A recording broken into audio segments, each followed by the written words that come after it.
Now I would like to request National Vice President of Vishwa Hindi Parishad, Shri D.P. Mishra ji, can kindly come on the podium.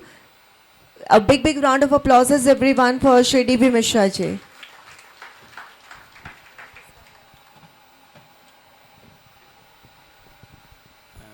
धन्यवाद महोदया। मंच पर विराजमान हमारे परम श्रद्धेय श्रीमान Tyagi ji, integrated house council की अध्यक्ष माननीय श्रीमती नड्डा जी, भारत के प्रख्यात मनोवैज्ञानिक डॉक्टर उमेश शर्मा जी, विश्व और भारत और विश्व में हिंदी और आयुष का प्रसार करने वाले, ध्वज पताका फहराने वाले हमारे अनुज और परम धैर्यवान डॉक्टर विपिन कुमार जी, हमारे विश्व हिंदी परिषद के राष्ट्रीय उपाध्यक्ष डॉक्टर श्री हमारे ठाकुर साहब, और मंच के साथ विराजमान भारत के कोने कोने से आए हुए योग, प्राकृतिक चिकित्सा, होम्योपैथी तथा विभिन्न आयामों से आए हुए हमारे चिकित्सकगण, भाइयों और बहनों, आज इस सभागार में इस इंटीग्रेटेड हाउस काउंसिल के इस कार्यक्रम में हम आप सबका हार्दिक स्वागत अभिनंदन करते हैं।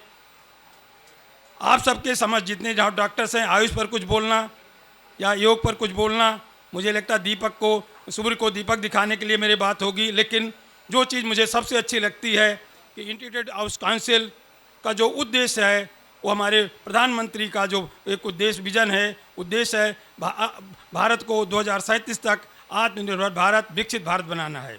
इंटीग्रेटेड काउंसिल ऑफ इंडिया इसके लिए, इस संकल्प को सिद्धि तक ले जाने के लिए प्रयासरत है, तत्पर है, और देश के भिन्न भिन्न कोनों में वो विभिन्न कार्यक्रमों के माध्यम से आप सब में जागरूकता पैदा कर रही है। इसके लिए मैं काउंसिल के सभी पदाधिकारियों को धन्यवाद और साधुवाद देता हूँ।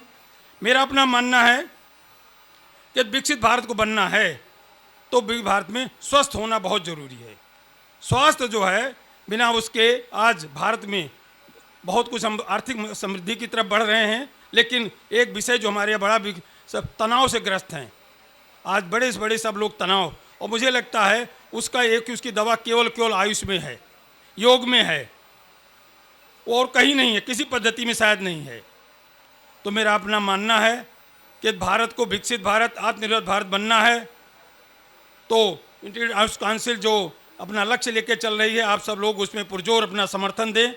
भारत को स्वस्थ भारत बनकर ही भारत विकसित भारत बन सकता है, आत्मनिर्भर भारत बन सकता है, और भारत को विश्व महाशक्ति तो बन सकती है। भारत हो सकता है अगले 10 साल 20 साल बन जाएगी, लेकिन भारत को विश्व गुरु बनना है तो भारत को भारत की भाषाओं में आना पड़ेगा, भारत को भारत के संस्कार सीखना पड़ेगा, और जब हमको संस्कार आ जाएगा तो हमारे साथ जो हमारी भारतीय पद्धतियाँ, उसमें योग है, यूनानी है, होम्योपैथी है, ये आयुष है, ये सब के सब अपने आप स्वतः आ जाएंगी। तो आत्मनिर्भर और विकसित भारत के लिए आज ज़रूरत है कि स्वस्थ भारत होना जरूरी है, और आप हमारे जो चिकित्सकगण हैं इनका योगदान मतलब स्तुत्य है। मैं सबको साधुवाद देता हूँ, और इस काउंसिल को और इस काउंसिल के पदाधिकारियों को, क्योंकि डॉक्टर साहब ने जैसे अभी बताया कि विषम परिस्थितियों में भी जिस तरह कार्यक्रम, डॉक्टर साहब का कार्यक्रम आप लोग शायद बहुत जानते हो, विज्ञान भवन और बड़े, यहाँ जब आए तो मुझे थोड़ा सा इन्होंने, लेकिन उसके बावजूद भी इनका साहस, इनकी जो हमारे ठाकुर साहब भी कह रहे थे कि इनमें जो सकारात्मकता, ईश्वर विश्वास,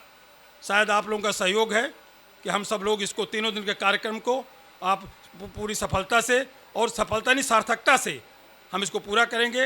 हमारा पूरा शुभकामनाएं इसका काउंसिल के साथ में। आप सबका भी सहयोग मुझे अपेक्षित है, और मुझे लगता है जब सबका सहयोग होगा तो भारत को विकसित भारत, स्वस्थ भारत और विश्व गुरु भारत को बनाने में कोई रोक नहीं सकता है। बहुत बहुत धन्यवाद। जय भारत, जय आयुष।